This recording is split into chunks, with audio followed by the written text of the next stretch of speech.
అభిషేకం చేసేది శివలింగం అది అక్కడే ఉందని చెప్పేసి దానికోసం మా ఫైటింగ్ అంతా.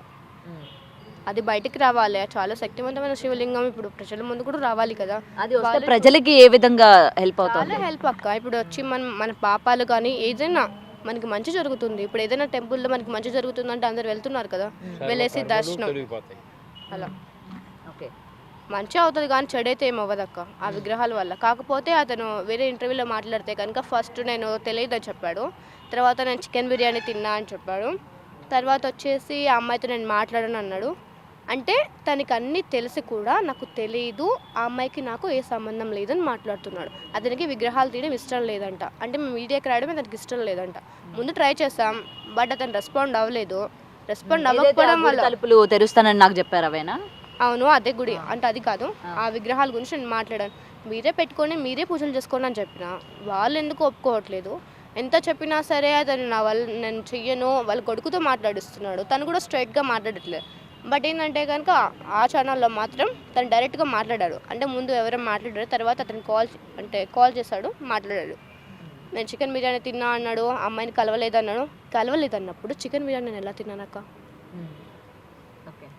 తర్వాత వచ్చేసి అమ్మాయితో మాట్లాడాల్సిన అవసరం ఏంటి నాకు అన్నాడు. నువ్వు ఫేక్ అన్నప్పుడు నువ్వు వచ్చి నిరూపించాలి కదా, ఛానల్ వాళ్ళ మీద కేసు వేస్తాను, మీ మీద కేసు వేస్తాను, ఇక్కడికి రండి చూడండి అని మాట్లాడాడు. నేను ఆల్రెడీ మాట్లాడితే ఇప్పుడు లైవ్లోనే మీరు నాతో మాట్లాడితే తెలిసిపోతుంది కదా నిజం ఎక్కడుంది అబద్ధం ఎక్కడుందని. అప్పటి వరకు ఎందుకు ఆగలేకపోతున్నా? అప్పటి వరకు నీ చదువు ఇవన్నీ కంటిన్యూ చేయొచ్చు కదా, ఇవన్నీ కూడా వదిలేసుకోవడానికి నేను కంటిన్యూ చేయడానికి నేను చాలా ట్రై చేశాను, నా వల్ల అవ్వట్లేదు. నేను స్టడీ పరంగా చేసినప్పుడు నాకు హెడేక్ వస్తుంది. డాక్టర్స్ కూడా నేను చెప్పాను, నేను ప్రతిదీ పిన్ టు పిన్ చెప్పాను డాక్టర్స్కి చిన్నప్పటి నుంచి. సో నీకు ఏంటంటే చదువుకోవడం ప్రాబ్లం అయితే, నీకు ఈ ప్రాబ్లమ్స్ కాదు. నాకు ఇవి గుర్తులు రావడం వల్ల నా ప్రాబ్లం అంతా. ఆ గుర్తులు రావడం నీకు ఒక ఫ్రాక్షన్ ఆఫ్ సెకండ్సే కదా ఉంటుంది, తర్వాత నీ లైఫ్ నువ్వు లీడ్ చేయొచ్చు కదా. చదువు, పిల్లలు ట్రై చేశాను, పిల్లలు ఇవన్నీ కాదు. ఏంటంటే నేను చాలా ట్రై చేస్తాను. నేను ట్రై చేసుకోకుండా ఇన్ని రోజులు 9 years నుంచి నేను కష్టపడుతున్నాను. 9 years నుంచి నేను చాలా పోరాడుతున్నాను వీటి కోసం. ఇవి గుర్తుకు రావడం, నేను చదువుకోకపోవడం, నేను ఎంత ఏడ్చానో నాకు తెలుసు. ఇప్పుడు విజయనగరం నాది, విజయనగరమే ఓకేనా. నేను పుట్టి పెరిగింది విజయనగరము, రాజము, రణస్థలిపురము, ఇవన్నీ కూడా నాకు తెలియని ఏరియా అంటూ ఏమీ లేదు. ఓకే, అక్కడ దేవాలయాలు ఎప్పటి నుంచో ఉన్నవి. ఇప్పుడు ఆస్ట్రాలజీ మొత్తం కూడా అందరూ కూడా పునరావస్థ వాళ్ళు వస్తున్నారు, తవ్వుతున్నారు, విగ్రహాలు తీస్తున్నారు. అక్కడికి వచ్చి ఆడ విగ్రహాలు ఉన్నాయో లేదో ఒకసారి చెక్ చేసుకోమనండి.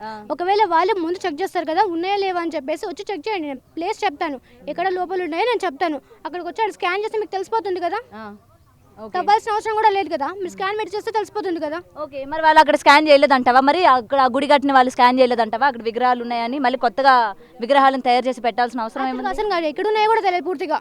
ఎక్కడ ఉన్నాయో ముందు అతనికి తెలియదు, అక్కడ ఉన్నాయని తెలుసు కానీ ఈ పర్టికులర్ ప్లేస్ లో ఉన్నాయని అతనికి తెలియదు. ఇంకా అక్కడ శివుడు విగ్రహ రూపంలో ఉన్నాడా లేకపోతే మనిషి రూపంలో ఉన్నాడు? విగ్రహ రూపంలో ఉన్నాడు. విగ్రహ రూపంలోనే ఉన్నారు. ఓకే, అది తెలిస్తే ఆ ఊరికి లోక కళ్యాణం కలిగే ఛాన్సెస్ ఉన్నాయా లేకపోతే ఏదైనా అరిష్టం జరుగుతుంది? మంచిది జరుగుతుంది కానీ చెడేం జరగదు.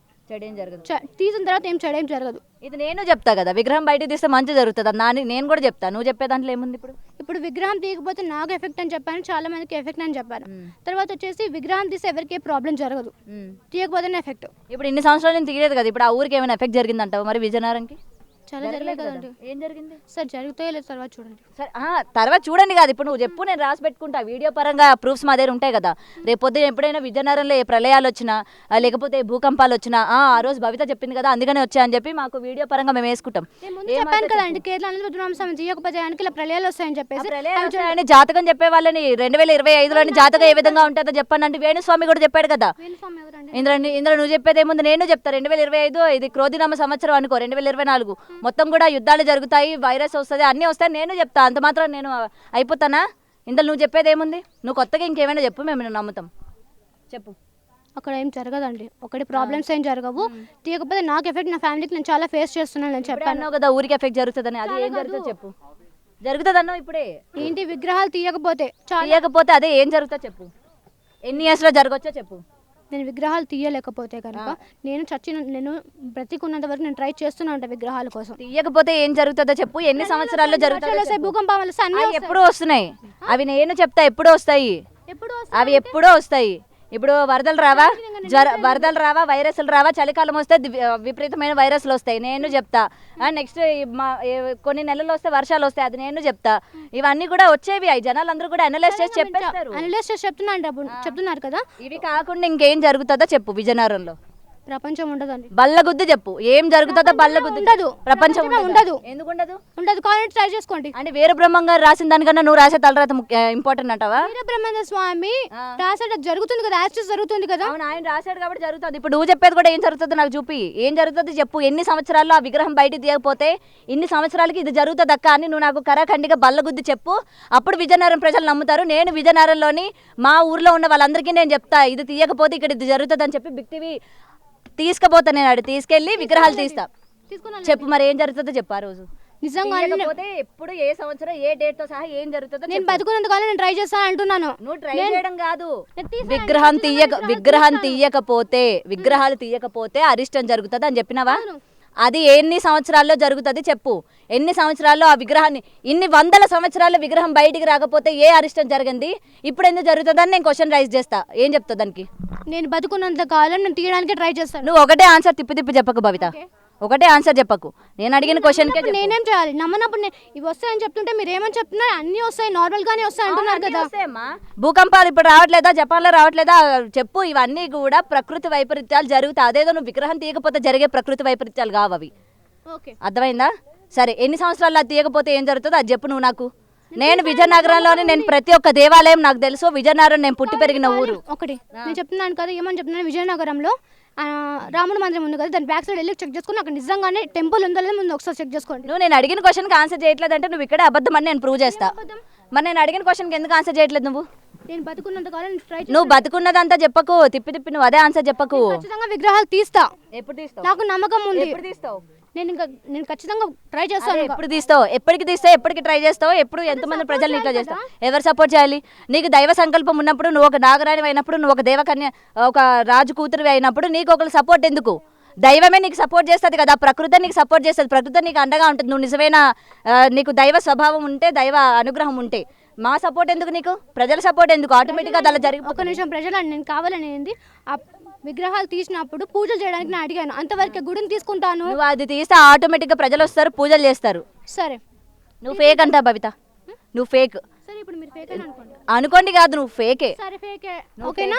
మీరు ఫేక్ అనుకుంటున్నారు కదా, అనుకోండి. అనుకోండి కాదు, నేను అడిగిన ఒక్క ప్రశ్నకి కూడా నువ్వు ఆన్సర్ చెప్పలేకపోయా. నువ్వు రియల్ అని నేను ఎట్లా నమ్ముతా, ప్రజలు ఎలా నమ్ముతారు?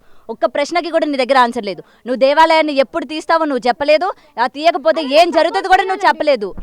తీయకపోతే ఏం జరుగుతుందో చెప్పు. తీయకపోతే ఏం జరుగుతుందో చెప్పు. ప్రళయాలు వస్తాయండి. ప్రళయాలు కాకుండా విజయనగరంలోని ఈ బార్డర్లోని ఈ ఊరు నాశనం అవుతుంది అక్క. విజయనగరంలో ఈ ఊరు నాశనం అవుతుంది. ఈ విగ్రహం తీయకపోతే ఈ ఊరు నాశనం అవుతుంది అని చెప్పు. లేకపోతే ఆ వంశానికి సంబంధించిన వాళ్ళు నాశనం అవుతారని చెప్పు. అప్పుడు చెప్పు, నేను నమ్ముతా. నేను విత్ ప్రూఫ్స్ తో విజయనగరం పోతా. సరే, ఒకవేళ నేను విగ్రహాలు తీయకపోతానికి ఆ ఫ్యామిలీకి కానీ అక్కడ ఊర్లో ఉన్న ప్రతి ఒక్కరికి కానీ నిజంగానే ప్రాబ్లం అవుతుంది. ఏం ప్రాబ్లం అవుతుంది? మొత్తం అనేది సునామీ రావచ్చు, ఏమైనా రావచ్చు. సునామీ వస్తుందంటావు? విజయనగరంలో సునామీ వస్తుందంటావు? ఇంకా ఎన్ని ఏళ్లలో వస్తుందంటావు? నేను ఇప్పుడైతే ఆ విగ్రహాల కోసం ప్రయత్నం స్టాప్ చేస్తాను. అప్పుడు అయితే ఒకసారి స్టాప్ చేసి చూడు. నేను స్టాప్ చేయను. ఎందుకు స్టాప్ చేయాలో? చేయి మరి, చేసి చూడు. నేను చేయను, అసలు స్టాప్ చేయను. నేను ఎందుకు చేయాలి? మీకోసం అని నేను తీసాను. నాకు నమ్మకం ఉంది, మీకు నమ్మకం లేదు. నాకు నమ్మకం కోల్పోయిన రోజు నేను వదిలేస్తా. కానీ భవిత అసలు ప్రజల్ని పిచ్చోళ్ళు చేద్దాం అనుకుంటున్నారు. ఆల్రెడీ ప్రజలందరూ ఉన్న సమస్యలతో వస్తున్నారు. ఒక పక్క అప్పులని, ఒక పక్క మానభంగాలని, లేకపోతే ఇవన్నీ చెప్పి ప్రజలందరూ కూడా వీటి మీద కష్టాలు పడుతూ ఉంటే మధ్యలో మీలాంటి వాళ్ళు వచ్చి ఒకలేమో ఎల్లమ్మ తల్లి అంటారు, ఇంకొకలేమో మైసమ్మ తల్లి అంటారు, ఇంకొకలేమో నాగరాణి అంటారు. అసలు ఎవరిని పిచ్చోళ్ళు చేస్తున్నారు? మీడియా వాళ్ళని పిచ్చోళ్ళు చేస్తున్నారు, ప్రజల్ని పిచ్చోళ్ళు చేస్తున్నారు. మీలాంటి మైనర్ బాలికలు మొత్తం వీళ్ళందరూ కూడా చదువులు వదిలేసి, సంధ్యలు వదిలేసి, ఉద్యోగాలు లేవు, లేకపోతే భవిష్యత్తు మీద ఒక ఏం లేదు, ఒక టార్గెట్ లేదు, ఏం లేదు, ఇవి చెప్పుకొని మొత్తం కూడా ఇట్లా ప్రజలందరినీ కూడా మోసం చేస్తూ ఉన్నారు. మోసం చేస్తే నాకేమొస్తుంది చెప్పండి? నాకు మీ మీడియాని ప్రజల్ని కానీ మోసం చేస్తే నాకేమొస్తుంది? ఏమో ఫేమ్ వస్తుంది కదా నీకు. ఫేమ్ ఏంటండి? ఫ్రేమ్ ఎందుకు? ఏం చేసుకుంటారు ఫ్రేమ్ ని? ఏమో నువ్వు ఈ ఫేమ్ తో నువ్వేం చేయాలనుకుంటున్నావు? కొన్ని సంవత్సరాలు అయిన తర్వాత నువ్వెవరో నేనెవరో ఎవరు పట్టించుకుంటారు నీకు చెప్పు. ఈ ఫేమ్ తో నువ్వు ఒక ఛానల్ పెట్టుకోవచ్చు, లేకపోతే ఇంకేదో నువ్వు మోడల్ అవ్వాలనుకుంటున్నావు, దాంట్లో రంగంలోకి వెళ్ళొచ్చు, లేకపోతే ఇంకేదైనా చేయొచ్చు. మోడలింగ్ ఫీల్డ్ కూడా వెళ్ళట్లేదండి. ఎందుకంటే కనుక మీరు ఇలా మాట్లాడుతున్నారు, మోడలింగ్ కోసం మీరు చేస్తుంది. నేను మోడలింగ్ అనేది మొత్తానికి వదిలేసాను. ఓకే భవిత, నేను నమ్మాలంటే ఒకటే, నువ్వు ఏదైతే విగ్రహం తీయాలనుకుంటున్నావో వితౌట్ ఎనీ సపోర్ట్, నీకు ఏ మీడియా సపోర్ట్ సపోర్ట్ కూడా నీకు అందదు, ఏ మనుషుల సపోర్ట్ కూడా నీకు అందదు. గవర్నమెంట్ సపోర్ట్ నీకు అందాలన్నా కూడా నువ్వు అక్కడ విత్ ప్రూఫ్స్తోని నువ్వు ఏం తీసావు ఏం చేసావు అక్కడున్న ప్రజలకి, విజయనగరం ప్రజల్ని నువ్వు ఒప్పించుకుంటే ఆ యొక్క ప్రజలే, లేకపోతే ఆ విజయనగరం ప్రెసిడెంట్ ఇప్పుడు ఎవరైతే అధికారంలో ఉన్నారో వాళ్ళ యొక్క ప్రెసిడెంట్ ఉంటారు కదా ఊర్లోని, ఆయనే మీకు సాయం చేస్తారు, అక్కడున్న అర్చకులు నీకు సాయం చేస్తారు.